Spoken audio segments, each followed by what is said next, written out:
Also in New Jersey, there's Shades of Death Road in Warren County. Where is that? Yeah, in Warren County, it's in New Jersey. Okay. I've heard of this one. Oh, okay. Let's Yeah. see if our stories match up. They've got a lot of things connected with this road, apparently. Okay. Which used to be simply named the Shades, but in the 1850s, an outbreak of malaria infected a vast amount of the people in the area, causing a tragic epidemic. Years after that, there were stories of bands of ruthless outlaws who resided in the area, and when people would come down the road, the bandits would pop out, slit their throats, and take their belongings. No, thank you. That sucks. Not going. We took a walk last night, and I swear twice I thought I heard footsteps behind us, but when I would stop, I wouldn't hear them.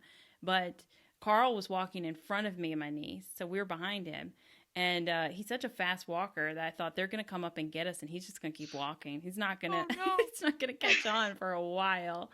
So I was like, I don't know. I'd already written this story, so I just thought about that road. And it's like there may be just some things you shouldn't do at night. Damn.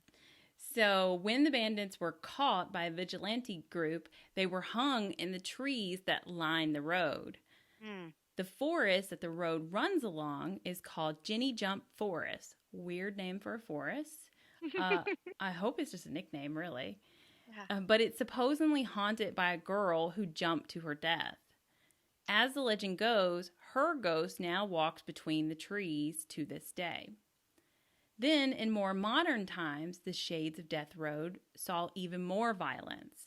When between the 1920s and 1940s, there were at least 3 murders that took place on this 2-lane, 7-mile stretch of asphalt. The first involved a man having his head... I'm sorry, it's just getting dark in here. It got really dark. What is happening? It's just the sun. But I'm so thrown off. The first involved a man having his head beat in by a tire jack over some gold coins. Oh my God. Then there's a story of a woman who decapitated her husband and buried his head on one side and his body on the other. The third murder, and the only one I actually found a name connected to, so those other ones could be not real. Anyways, this was the killing of Billy Cummins, who was viciously gunned down and dumped in a pile of mud on the side of the road, and his killer was never found. That's harsh. I was thinking about the woman who murdered her husband, and she cut off his head, buried it on one side, and buried the body on the other side. Now, I wonder if she did that to lighten the load a little bit because he was too heavy to drag with the head on. So she's like, let's take this part off, and then you're going to be where I want you to be, but the head's going to have to stay here. It's too much weight. Well, I think it's the other way around. The body is too heavy. It is. She might have thought that was the only way they can identify him. So she takes the head off and she's like, I will put it somewhere else. They'll never think to look directly across the street. Across the street. I don't know. That's an odd story. That is weird.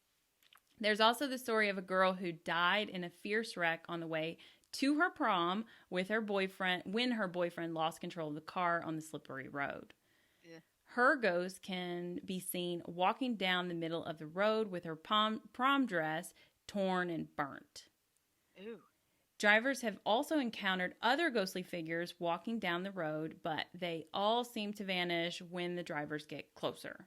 Nobody really wants a ride. No.